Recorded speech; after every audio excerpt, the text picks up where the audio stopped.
Incorrect. Welcome to the Women of Color STEM Conference 2028. And I am your host, Marcia Jews. I am so excited. I can't believe it. We're here for 28 years, and this is wonderful. So we're here in Detroit, Michigan, early morning, and we're here with the idea that we're going to shake things up for women of color. And we have a incredible group of women who are going to be with us. And we're going to start off with Not Your Mama, traditional archetypes for women of color and how to find and develop your own voice.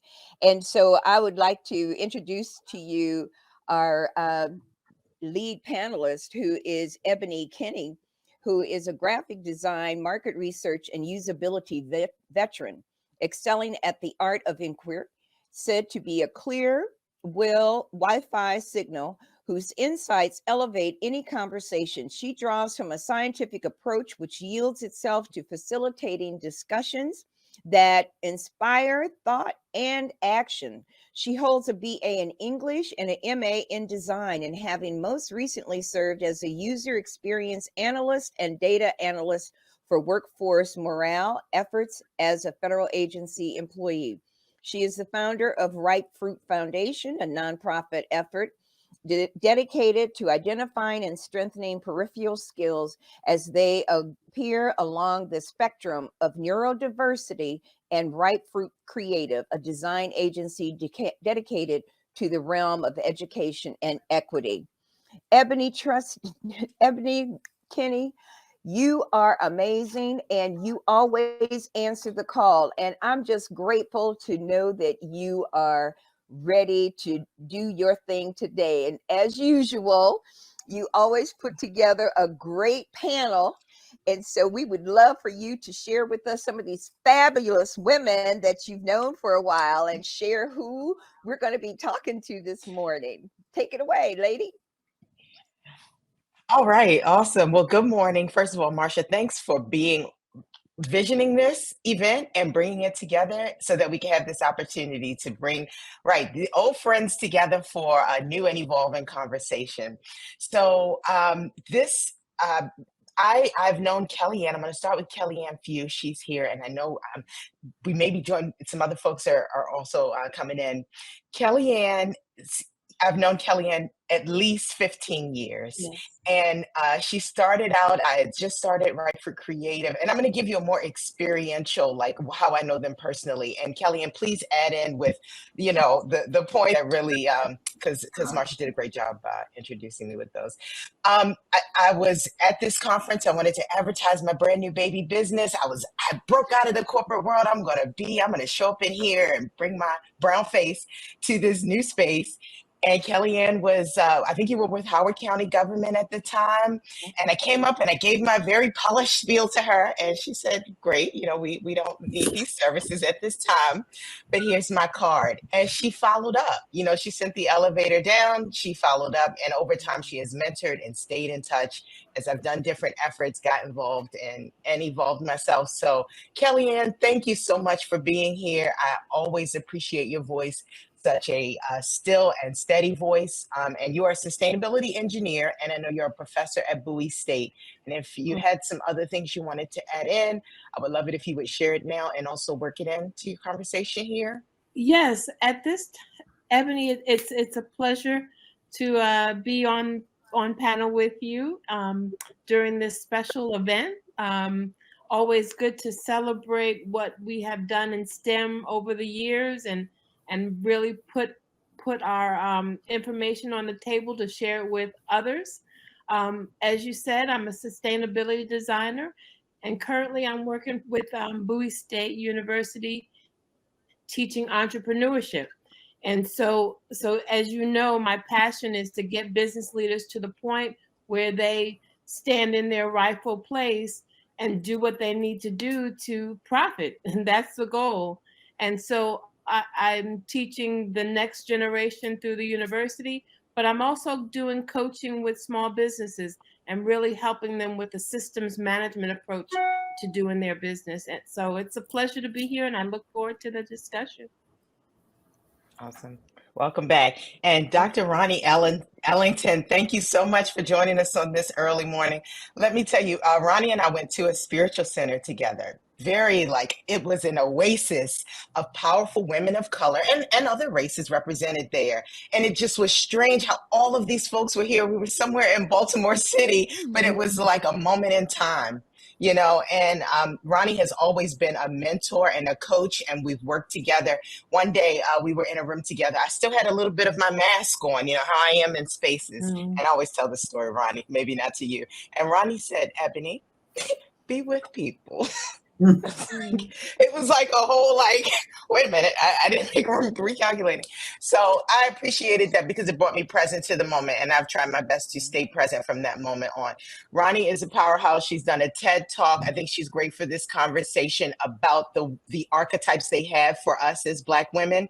And I think part of her talk was about this thought about the angry Black woman, but she brings this voice from mathematics and there's a reason why. So I'm not going to say her piece for her, but I know that she is a professor at Morgan State, always going to put a fire under you, and I'm humbled to have her here. Dr. Ellington, did you want to add more or as well? Girl, I just want to wake up, but I do not hear I know, right? Anybody. Let me just say, so anyway, so I'm trying to wake up, but I'm here. I put on a good shirt, and here I am. So I'm a professor of math education at Morgan State University. I'm also a visiting professor of math education at Columbia's Teachers College in New York. I am a co-owner of Evoke Life, which is we say we're about human transformation. We work with organizations to really help them transform their workers into their best selves. And I also own my own company called Transforming STEM Network. And it's a network of people really about transforming STEM in a lot of different ways, but particularly around diversity, equity, inclusion.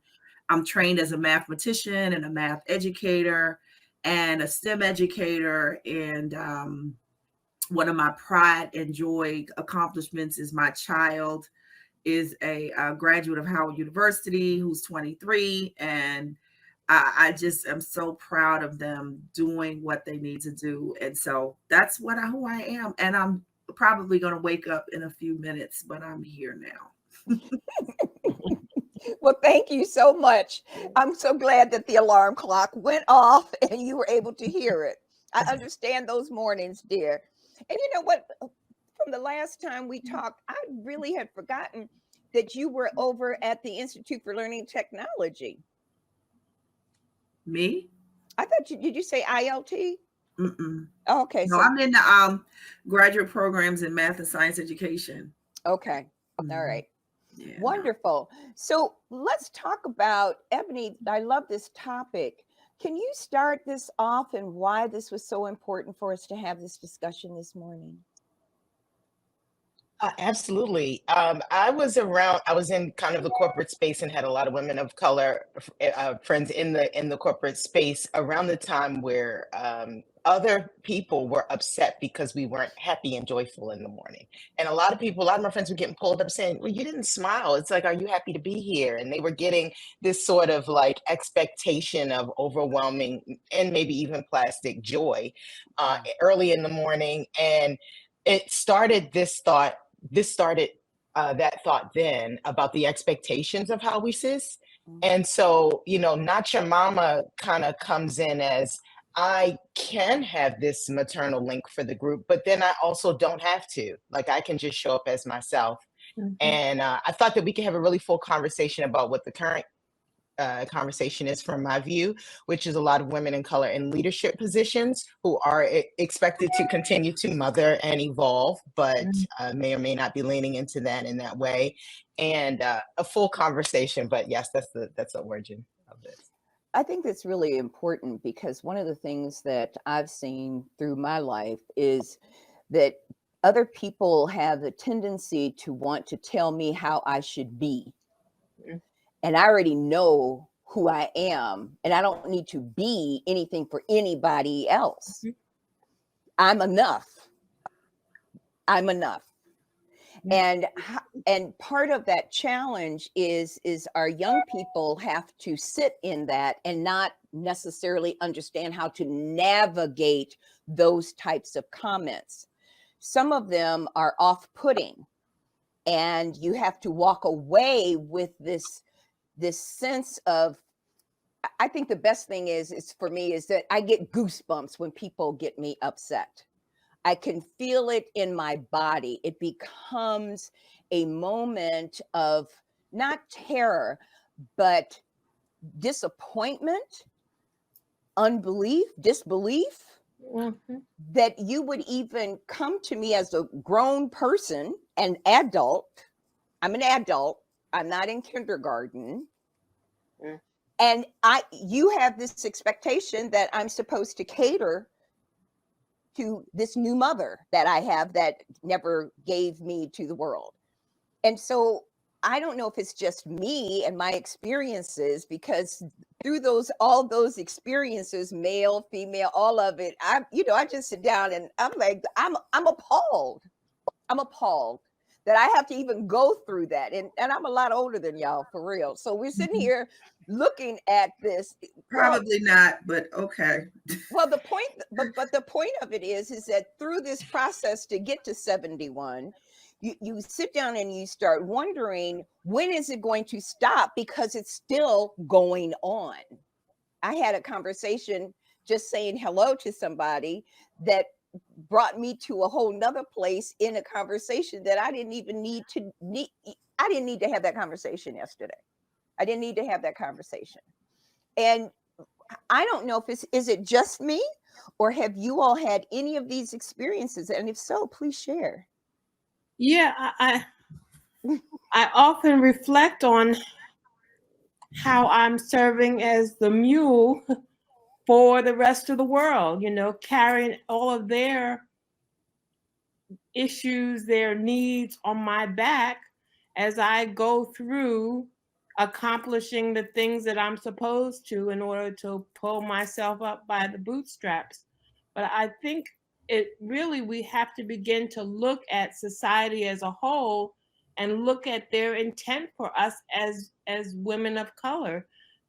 It's almost as if we are, from the beginning of time, been designed to serve, to comfort, and take care of everyone, the rest of the world. Whatever they need, we are expected to show up at that level. And I think that that creates the trauma and the lack of self-love that we need in order to move us to the next level. So I am with you on that, and I often think about how we could shift that paradigm, and always, as I say, getting people to stand in their rightful place and honor themselves. So I'm with you. Yes.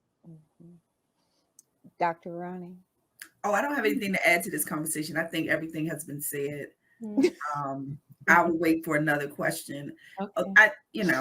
You speak to what we deal with just in the whole of society.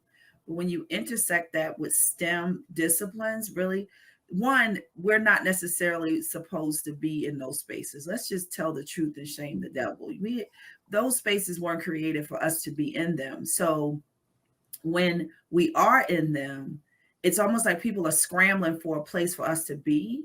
And the only place that people tend to put Black women, specifically, I'm not going to talk about women of color, I'm going to talk specifically of Black women, given our historical context in America specifically, is in some service role, because that's the space that we've historically landed. I think that's what Kellyanne was mentioning. The question I have for everyone is then, how do we then be with that and shift that? And that's the question, because we're in a cultural context where Black women are servants.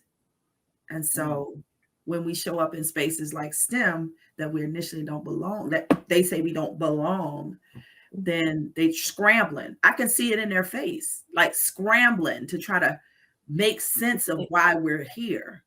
Oh, well, then she can serve, or oh, she can be this. Yeah. Anything other than what that PhD says. Exactly. Oh no, it doesn't matter. PhD. I'm a full Mhm. professor. I got articles. Oh no, no.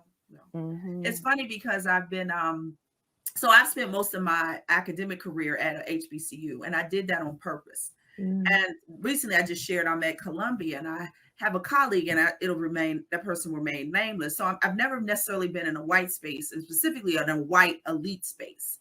And I'm there and I'm visiting because I decided that, oh, I'm going to go somewhere else. I applied. He was like, oh, yeah. So I'm working with a colleague, and he told a Black student, he was telling him and advising him about a course to take. And he said, oh, you should take Ronnie's course.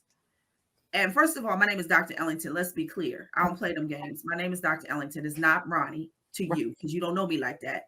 And secondly, when he told that to the student, it really was interesting because I was like, was he telling him to take my course because the course was appropriate for his academic progression, or was he telling him to take the course for another reason?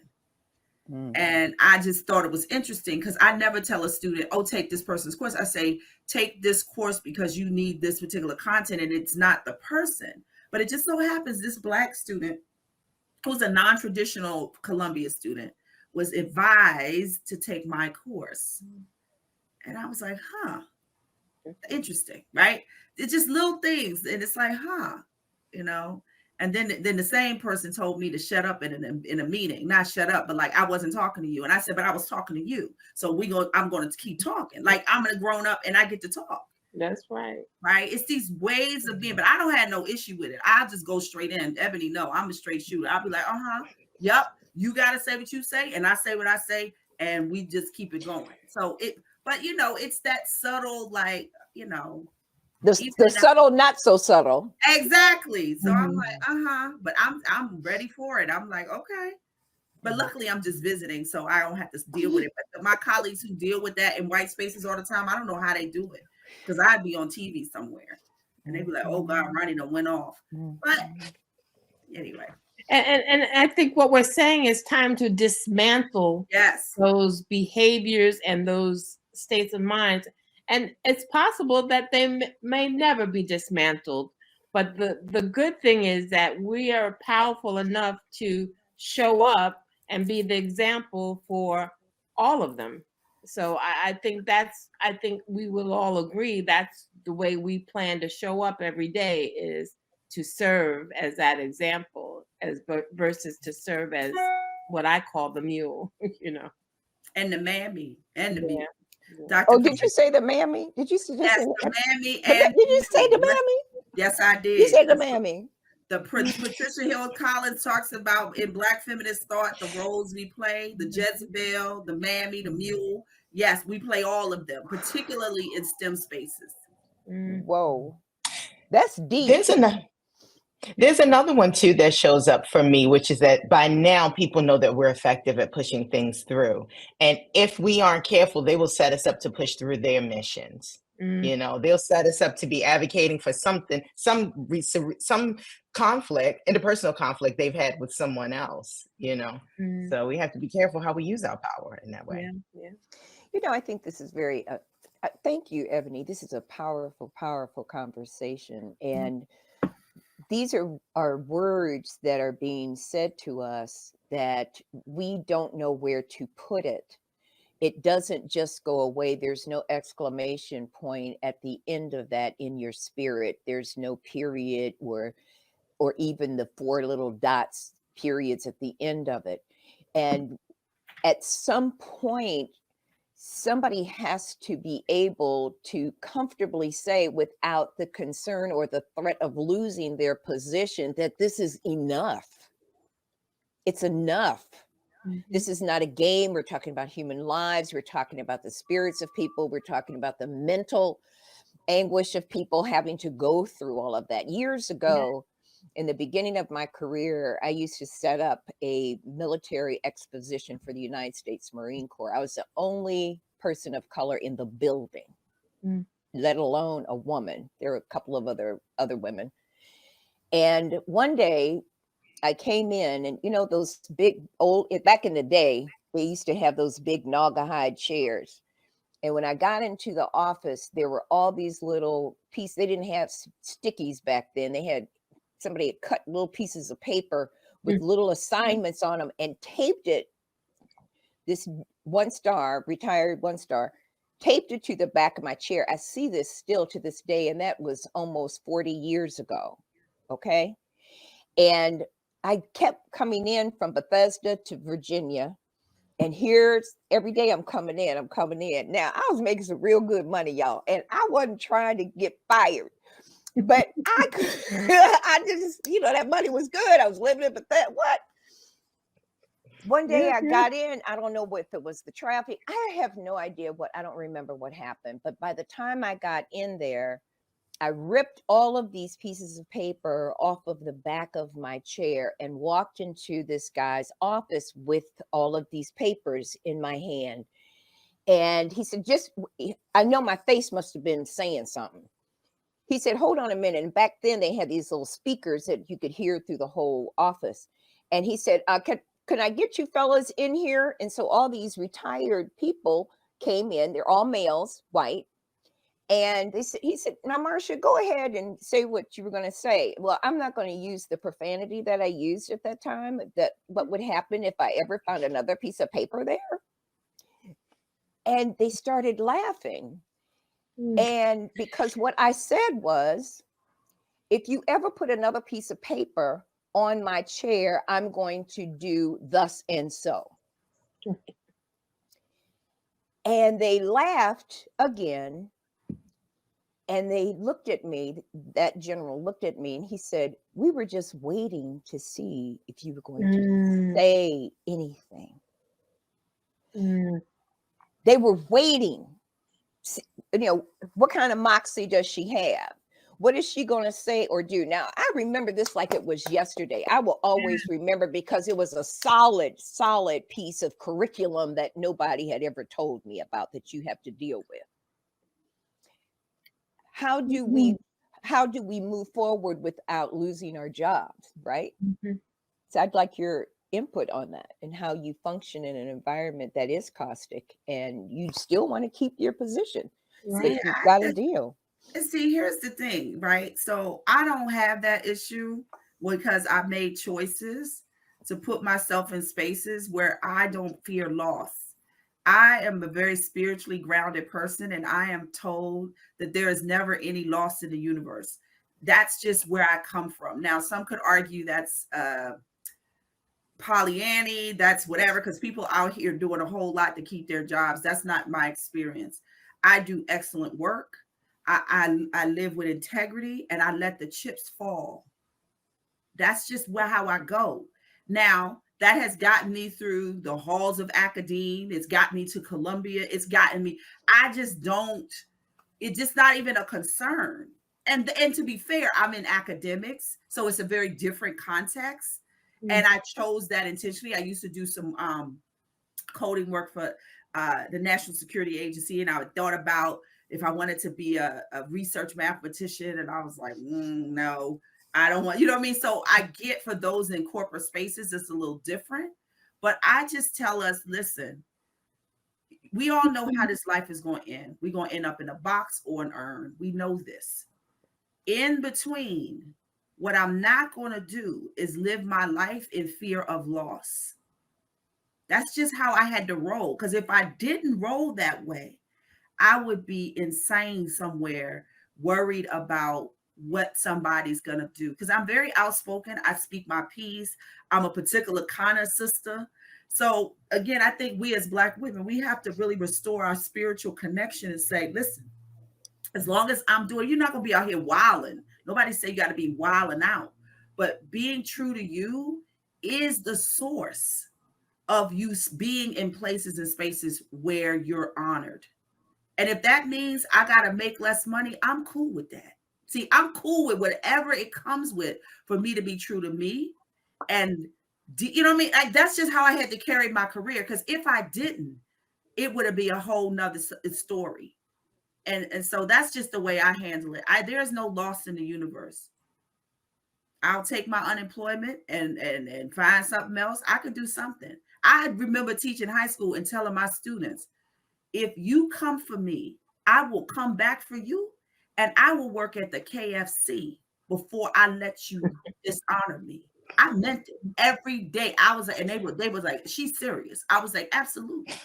So my students, they would go to other classes and carry on, and they'd be like, oh, Miss Elgin don't play them games. I don't, because I'm willing to go to the Walmart if need be. I can shut it all down. Mm-hmm. What I will not be is dishonored, period.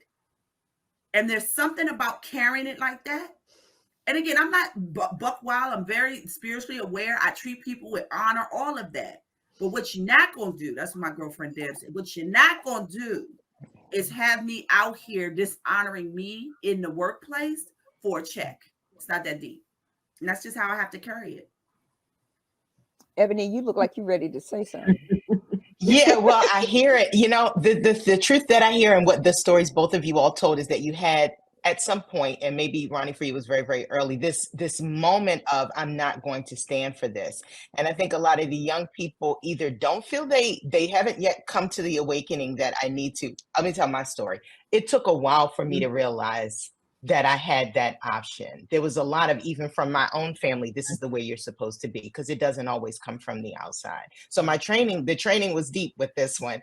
And so realizing that I needed to have that moment of authenticity, that stop line to say, I'm not going to deal with this or that anymore. I was in the corporate space for a little while before that happened. And it even caught me by surprise. I had to go to the bathroom and have a whole emotional moment. And I think what we see with the new generation is they're deciding not to at all. And there is a black and white choice there for them right now. For me, it's still a tool in my toolkit, and I choose to use at different times, different pieces of that. But I think the piece where it was like you said, don't put another sticky on my chair. I think you gained a respect and entry into the other space, or the Caucasian space, or the corporate space, that, you can't trade that. You can't trade that. You had that invite, they had access to you, whether you could stop that later or not. You choose to, you can. But there was something about you standing in your truth and having that moment that allowed them to respect you on a different level. And I think that happens over and over and over again. Mm-hmm. And it's really, it's a life-changing situation. It may not be stickies, but it's something else that they present to you and hang over your head or dangle around you. And you have to be able to make those life decisions. I call them a life decision. I made a life decision. I was either going to do it, I wasn't going to do it, but I had enough, and it's not acceptable. Now, that was literally 40 something years ago. My daughter will be 50. So when we sit down and we look at this, you say, well, wait a minute. Here we are in the year 2023, almost 2024, and we're still having a conversation in environments that should not be taking us through these types of anxiety, because you're trying to do your job. You've been hired to do your job, not go through this mental, emotional abuse from these people who do not care about you. They just want a production. Mm-hmm. They want the result. How do we end this? How do we bring an end to this madness? Really? I mean, maybe we need some courses on how to make people act civil. Well, corporate spaces are not about civility. Corporate, let's be clear, y'all. Let me just say this. I do some coaching for people who work at a well-known company. I'll remain nameless. And I have people of all persuasions talking about the corporate space is one step from slavery. They move slavery to corporations. It's the same thing. For us to expect a corporation to care about us as individuals, I think is a bit short-sighted. The way we act, you know what I mean? So once you understand the game you're playing, then the question is, how do you play that game for you to win? See, that's how I look at it. Like higher ed has a game, corporations have a game, all of it's a game. You got to be playing your game while playing their game. Because at the end of the day, these corporations are not built for us to be ourselves and bring our whole self to the workforce. That is such a lie and a racket. It's not true. The corporation is about you being a clog in the chain for them to make money. Mm-hmm. And the quicker you can get that, the quicker you can say, like my child works at a big company. They're about to quit because for her, this is not, she don't want to do it. You know what I mean? So she said, Ma, I can do something, but I'm not doing this. Okay. But I just think we're under this delusion about organizations and corporations and like they're supposed to be civil. No, they're one step away. My girlfriend called herself the corporate abolitionist. She says she's the Harriet Tubman of corporations because she's like, I'm out to have people exit because it is one step removed from slavery. They took the same concepts, the overseer, the work line, all the things that they took from a slave context are baked into corporations. Ooh, so for you to think that, it's just why when I hear people think, oh, they're going to care about us. No, you could drop dead today or tomorrow. They will get somebody to take your place quicker than you can get coal in the ground. Mm-hmm. And once you understand that, you will separate your identity from their feedback and value system, and then you can be your own person. I'm not suggesting you don't play the game. If you got to pay your bills, but understand the context you're in and stop acting like this is built for us. That's what I did. I was like, I knew that I saw it. So here, my question is, why are we still looking for validation from corporations and spaces like that when we know for 400 years that they weren't made for us? Because we haven't gotten to the point where we have our own infrastructures. Hell yeah, you said, yeah, you did. Well, look. And so until that point where we come together as a community and pull our resources to build our own infrastructure, our own financial and business structures that support our economics, we're still in someone else's house. But then respect that you're in someone else's house and you're making a choice to be in someone else's house and move powerfully in why you're there. That's the key. The Honorable Elijah Muhammad been saying do for self since the 30s, but we, for whatever reason, that doesn't resonate with us. We got to be in the thing, and that's fine. I get why we have it as a community. But if you're going to make that choice, and that's what I had to tell my child, make big money at a big company. If you're going to make that choice, you better know what choice you're making, and you better be willing to take what the hits that it comes with, or you just choose something else that might make you less money. And then you right size your lifestyle for what you can manage. That's called real power. Yeah. And when you decide to present your truth and take off your mask, yes, you have to be prepared to be requested to exit. But in the meantime, if you choose to create stability within someone else's environment, we have to learn how to navigate that space. And I think it's a responsibility that we have to teach the next generation ways of navigating this space. You know, we talked about the bullying and how they victimize us as employees, but we know the truth. We know they're doing this intentionally to push you and to see how you'll react. And most of the time, they're expecting us to react with truth and look them in the eye and say, back off, right? And we have to decide how that sounds, how that looks for our own persona. You know, how do we say back off in our own way that's natural for us? And that's what we have to teach the next generation on how to say back off whilst maintaining our stability in this organization. And that's what we choose to do. I'm sorry.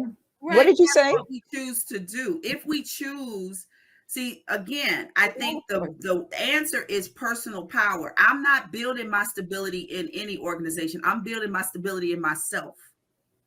That's the piece there. That's the piece. I'm not going to move away from that. It's like at the end of the day, what are your spiritual practices? What are your grounding techniques? Who is your source? God is my source. No corporation is my source. I'm sorry. I do not own that. And I know that may sound like, oh no, Ron. No, I live that way. So if you teach your people, look, if you want to play this game, who's your source? Your source is the creator. Your source is given to you at birth. It is your right by your humanity. Now, if you choose to play the corporate game, just understand you're playing a game and you navigating it for that. But they're not your source. Right. That's the shit. And That's so not your source. this Period. part of that is realizing that money is not your motivator for everyone. I say to a lot of times to a lot of people of color, actually people of color don't really care about money as much as they care about loyalty. Care about loyalty a lot. If you're not loyal, you don't get to be in my circle. You don't get to have conversations with me. And willing to spend money in order to further solidify this loyalty and trust system around me. And once you look at that, then you can understand a little bit about what a career might do. A career won't be this straight line. So every room you get in, you see people of other races, sometimes they sit right on the edge of their seat. Any moment they're going to jump in and, they're going to, it's competition 100%. And that is that very straight line, I think, to this corporate seat or this highest role. But we're going to take, some of us are going to take more of a wandering road because we're looking for loyalty. We're looking for people around us we can trust. And we're looking for personal integrity. And it needs to follow with, first and foremost, it needs to follow with that spiritual path or purpose. And that's been helpful for my child. I've been telling her she journals. I say, look, you better journal. You better get clear about what you're up to. You better play your game inside of their game. There's things you got to teach them, because to expect the world to shift after 400 years, maybe I'm a pessimist in that way. And yes, there are people on the forefront of shifting corporate culture. And my hat is off to those people. That's just not my walk. And no, everybody is needed, right? So you need some personal power. You need people in the trenches, shifting culture. You need people in the DEI space, right? You got all of us. But I believe at the center of it all is your personal power and who you get to be in these spaces that you say. And know that not everybody may agree with who you say you are. And that's okay, because I don't need you to co-sign who I am. I just don't. I mean, that's your opinion. You get to have it. I'm walking in what I'm here for. And if it means I'm here to make X amount of dollars for X amount of time to bank that money so I can go start my business, something like what Ebony did. Like, look, I'm out of these streets. That's fine. But be clear of the game you're playing and stop expecting like corporations not to cooperate. That sounds crazy to me, to act like you're not in a corporation that's corporating, but you want them to be social institutions. What are you looking for? Right. Yeah.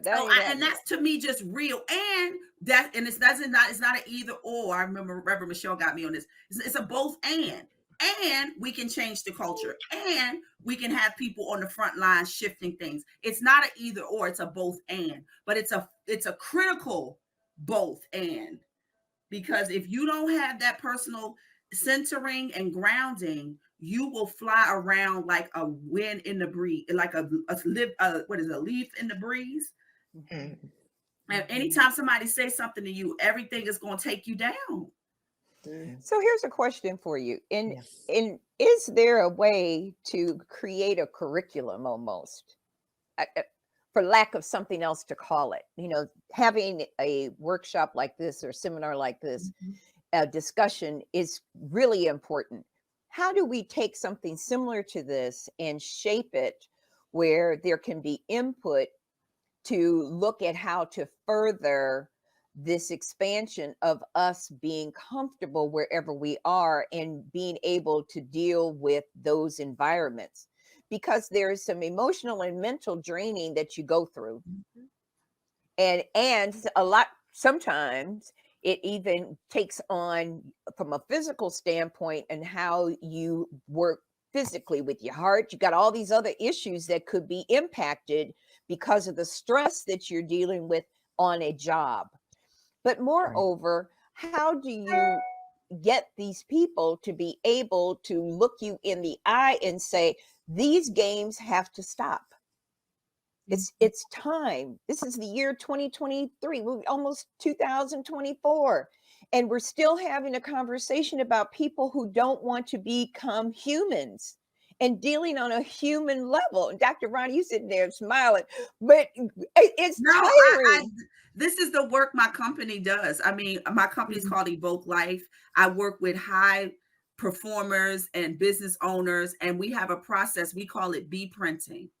Right? You get to be print who you want to be. I take people through a process. There are people and organizations, including my own company, that has a process to restore. We call it restoring you to your own humanity to restore others to theirs. Because if you're not walking in your humanity, how are you going to restore humanity? So who are you? What are you up to? What game are you playing? How do you create your life and your way of being, not by default? We always say, you know, we out here defaulting, just doing to survive.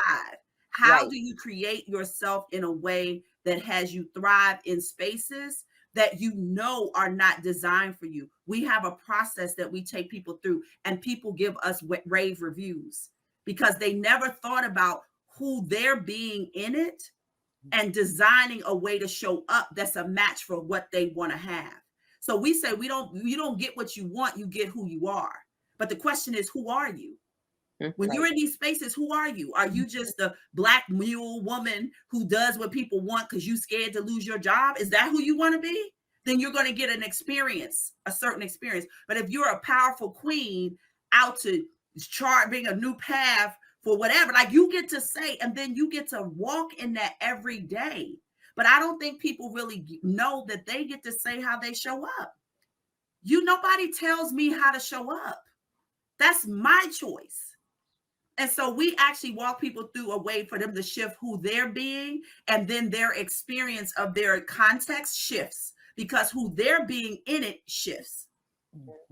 And that is, we do this work we've been doing it for 14 years. So there are companies out there who are moving from this, just try to help them over there treat me better, to me saying, you know what, this is who I am. This is what I'm up to. We say begin with who. Don't begin with why, begin with who. Who are you? I am born in the image and likeness of the Creator. I get to declare and create who I am in any moment. That is the power granted to us by birthright. How do we restore that to people so that when they're walking in these particular spaces, they're not forgetting who you are? Like, I had to remind people, you don't know who I am, do you? Oh, okay, let me explain. Right. And then I operate in that. I don't care I'm not saying I don't care. I care what people think about it. But at the end of the day, I don't have any say, as the 4 agreements say. I can't take it personal how you see me. That's about you, not about me. Oh, I like that. Say that one more time. Say that one more time. That was spiritual. What did I say? I don't even remember. The 4 agreements. Yeah, the 4 agreements say don't take anything personal. What you think about me is about you. It ain't about me. So your thinking about me is not my business, because I can't control how you think of me. Now, I can show up inside of who I say I am and what I'm up to. And yes, if I do something or say something that you feel a way about, I can always apologize or whatever. But at the end of the day, I don't have any control over how y'all see me. Your story running in your head is your story running in your head, right? Well, she crazy, she bold, she did. Y'all, somebody can say, oh, they love me to death. And some people like, girl, get that chick out of here. Right. I don't have any control. I can't take that personal. But what I can do is be true to me from a declared space, knowing who I am, knowing what I'm up to, knowing the game I'm playing, and creating, as Ebony talked about, a squad of loyal people that are supporting me. That's a key piece, because you can't have a game without a squad. Right. Everybody ain't on your squad. You got to have that backup, girl. Exactly. You got to have the people that you know are in your corner, that loyal. So those days when you forget who you are, you better call her Ebony and be like, Ebony, I'm forgetting. And they can remind you. Right. Look, I'm on the edge. I'm on the edge. Somebody about to get shot. You know what? I'm being funny. But and then Ebony can say, Ronnie, that's not who you are. Let's come back. Let's restore. Let's renew. Yes. And then you go back in. That's what I did when I played basketball, when I ran track. You have a game, you have a squad, and you take care of yourself. I had to eat right, had to work out. We ain't even talking about that. Are we taking care of ourselves and honoring ourselves? Ooh. Right? Because we're expecting other people to honor us, but are we honoring us? And see, Right. that's the piece that I like to pick on from the neurodiversity piece. You have to find out what your strength is, right? Find out what is the unique piece you bring and develop it. It's just raw Yep. strength right now. It's like raw dough. You still have to develop it, shape it, take a class, learn how to talk about this particular field and that. And then you can show up as yourself in a variety of spaces. Now the only element is, okay, where am I? And your self-talk about everywhere I go, people are conspiring for me to succeed, by the way, is another piece of that with your self-talk. So developing the self, you talked about being comfortable. I don't know that comfortable is paramount. Comfortable is within you, right? It's at the base. But on top of that is like, how am I also sharpening? How am I sharpening myself, I think? Yeah, I say congruent, not comfortable. I'm not comfortable. I'm congruent. Because I say who I am, and then I live congruent with that. And there are times where that's not comfortable because I'm on the skinny branches, right? I say when you're expanding and evolving, there are moments where you're going to be uncomfortable. But if you're congruent, your congruency can literally overturn that discomfort because I'm congruent. I'm with integrity. I have integrity with myself. And then the discomfort fades just like everything else. Feelings come and go. Comfort comes and goes. But integrity, congruency, alignment is what keeps you really steadfast, I call it, in the face of what the world is going to do. Because people going people. Corporations going corporations. People going, the STEM is going STEM. Right? Everybody going to do what they do. But when you have that clear distinction, here's who I am, here's what I'm up to, here's the game, here's my squad, here's my goals, here's what I'm playing. And then have people that remind you and have spiritual practices and routines and rituals that align you. So you can go in these spaces and not be in fairy tale land that this world is going to treat. I just don't live there. People You can't. You can't. You'll be out here messed up in the game. Right. But is vulnerability a part of this too? But for me, vulnerability is a part of this too, right? Like being able to be vulnerable. It's like, I'm not going to do everything perfect by what you may decide is perfect. But if I continue to sharpen that strong point that I know that I have, you're going to forgive. That's going to forgive a multitude of, I was a minute late and, maybe I didn't say the right word. That's going to forgive all of that. So I can be vulnerable, opens up for you to be vulnerable in that space. And we can have a human connection, a spirit connection. And I call it intimacy, not vulnerability, because vulnerability implies a threat. And so I use the word intimacy, like people can know where I stand and they can be intimate with me. Like I can tell you my truth, right? Because vulnerability to me has a little twinge of threat in it. That's just my preference. So when I say, what do I want this person to know about me so they can get insight into who I am? That's them. That's letting people in, not being vulnerable, like they're going to do something to me. Because again, I come from the space that I am sound and certain in my being because of who God made me to be, not because of you. So when I can just own that, I can let you in. I can share with you, you know what, Ebony, this is where I'm coming from and why I did what I did. Or, you know what, I was off here. I can let you in without any threat because I'm secure. I have integrity with myself. The reason why we got to be vulnerable because many of us don't have integrity and congruency with ourselves. So when we let people in, it's shaky. So do the work to become congruent. So when you let people in, it doesn't feel vulnerable. It just feels like you're sharing. Like when I share with my friends, I'm just sharing who I am, what I'm up to, what matters to me. And it doesn't become a vulnerable because I don't feel a threat. That's the difference. And so that slight change of language gives you a center of power when you're sharing. Right. Here's something that I think is really fascinating in that when we sit down and look at who we are, and we have to look at the people that we're working with who are the quote unquote either abusers or folks who are taking on the challenge of having a Black person or a person of color in their community, and they're not accustomed to. They don't live around people who are of color. They don't function in spaces where people of color aren't there. And so at some point, there has to be a place where, or a time in place where the abusers, quote unquote, have to take ownership and look at the reality. And they don't want to deal with the truth because there's a truth. And they don't want to hear it. They don't see themselves being that, or they don't care enough about that. They know in many cases they have to have certain numbers. You've got to reach a quota. You've got to do all of these things. But when does it become the humanity is taking the leadership role? When does humanity break that doggone cement wall to say, we are human beings, we can work together because we have melanin? Jimmy Hall in John Adams High School in 1960, whatever, he would go on summer vacation and he would come back and he'd put his arm up to mine and to show me that he got a suntan and he was darker than me. Now, I would cuss him out. I can't do all that on here, but that was crazy to me. And it was a joke, but you're laying out in the sun.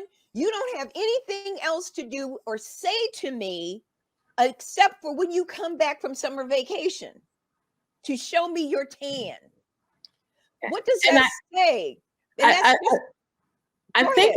I think it's possible that it will never change. It will never happen. And so I think what we're saying is we have to go back to ourselves and establish how we're going to move forward. I think we are referencing Not Your Mama. So there's different rules and different reasons why we show up the way we show up. And it sounds like now it's a different time where we could show up differently. But I'd like to take it back to your curriculum question. We have to learn this. We have to learn how to show up honoring ourselves, honoring our core, and not expecting external resources to make us okay. You know, whether that's dollars or emotions or needs. We have to teach ourselves how to be okay in these environments. And there is a way of doing it. There is a systematic way of doing it. You're right, Kellyanne. We do it every day. We find solutions every day. And so, yes, it should be part of the curriculum when we're talking about entrepreneurship, when we're talking about STEM. It should be a part of the curriculum that gets young Black girls okay to show up. That's what I think that's what we're all saying, is how do we show up? And for some of the Black girls, it is theirs to do to shift culture. That's another thing. When I'm talking to clients that I'm working with, I say, look, for some of you, who you are is about shifting the culture. And that's your charge. Then go all in on that. That's not mine. I'm all about the personal power and really helping people navigate who they are in the game they want to play. But there's some people, the game they really want to play is shifting culture. And we need all of us. The question is that could be your purpose. Exactly. Just knowing my purpose is to walk into these organizations and shift the way people think. Exactly. By how I show up. But everybody ain't on that path. No. And just be true and in integrity with why you're there. Some people are there. But is it the threat that also prohibits the movement that we need to make? That if we see ourselves within that organizational chart and we want to reach these different levels, but it's the game that you got to play to get there. Yes. And you better know what it is, because and that's all I'm saying. And I always question my clients. Okay, you say you want to be here. First of all, you better be like, who do you have to be to get there? Yeah. You might have to turn into and be someone that you don't want to be to get in that slot. Period. So And just to co-sign that, the organization is not going to be the same organization when it needs to widen itself to allow you in there. It's not going to be the same. It's going to shift. At all. So don't be under these illusions that you want this corner office and it's going to be this, because there's a way you would have to be to actually fit into that game and be at that level. Are you willing? And stop acting like there's not a way that you have to show up. And for some people, that might be completely inauthentic and it might be completely out of alignment. Yeah. So, but don't be mad at them because you are out of alignment to be exactly. That's all I think. You got to take the responsibility. Exactly. You got to be accountable and responsible that you're playing a game called I want to be the VP of whatever the A period at this organization. This in their organization. And their thank you. In their organization. Ooh, Kellyanne, what you say? Come on, say it one more time, Miss Kellyanne. Right. In their organization. That's not our organization, their organization. Exactly. And it requires you, particularly as a woman of color, to be particular ways. You know what they are. You see the people who make it. And then, there's certain exceptions where they make it authentically. And I love to talk to those people. But for the most part, there's a profile. Play your game, study it. It ain't hard to understand. But don't be surprised of the hits you have to take to be in those spaces. And I'm just saying, own it. Some people is worth. I told people, listen, I have a price. If a company wanted to pay me a certain price, I said I could do it 3 years. I might be willing to play that game if they meet my price. I might, but I'm clear I'm playing that game. And then in 3 years, I can retire. You're not disillusioned. I'm not delusional, but it's not an extra $10,000. I tell you that. That ain't all of that.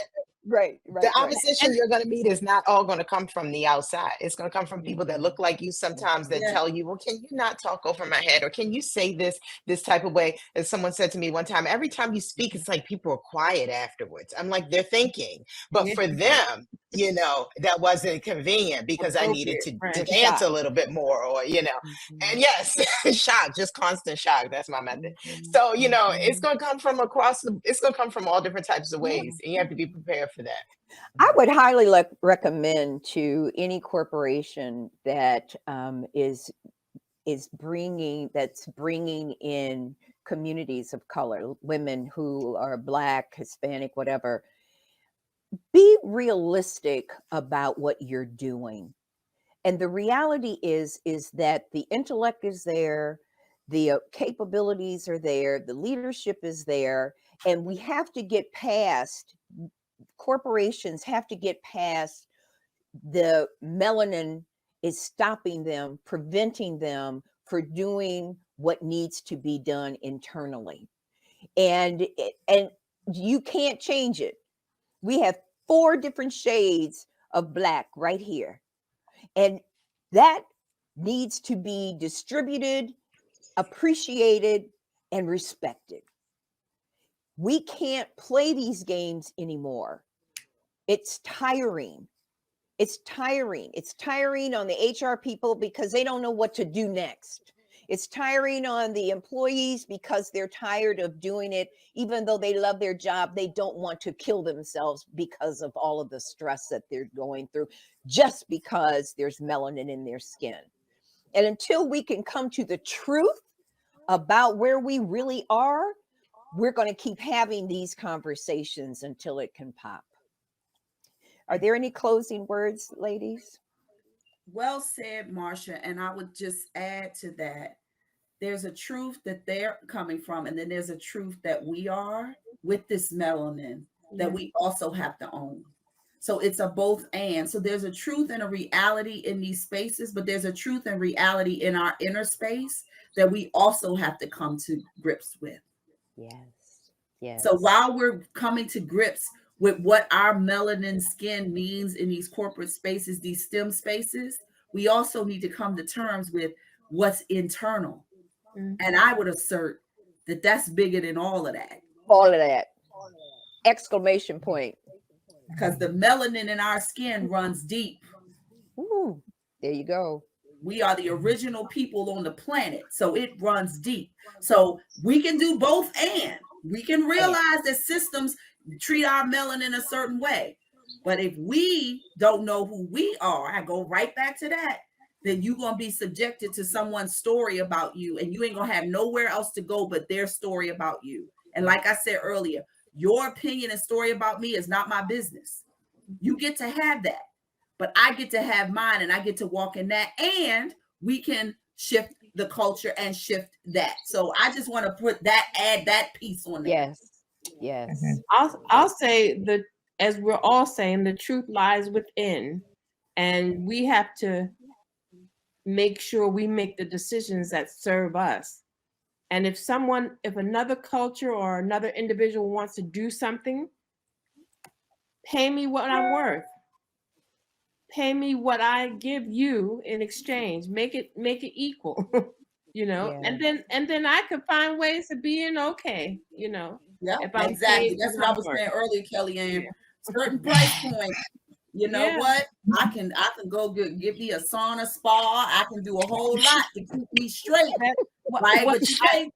I could live a different quality of life, that I'm striving for. Yeah. And it becomes a reality. I think if we're going to do something besides educating ourselves on how to show up, if we want other people to do something, they have to make different decisions on how they show up also. It's accountability, and it's responsibility, and it's just common Courtesy. Courtesy. Yeah. That's right. Yeah. That's right. That's right. So Ebony? And thank you for allowing me. I'll underline that point. The point about don't be scared, right? Scared money never made any money, right? And once you really look for all the places where you're trying to prove you belong in the space and I'm proving that I belong in here, you won't see it. You won't even see it until you put that down. I'm here now. I'm in the now. Let me get to purpose work. That's when you can begin to see all the things we talked about in this conversation.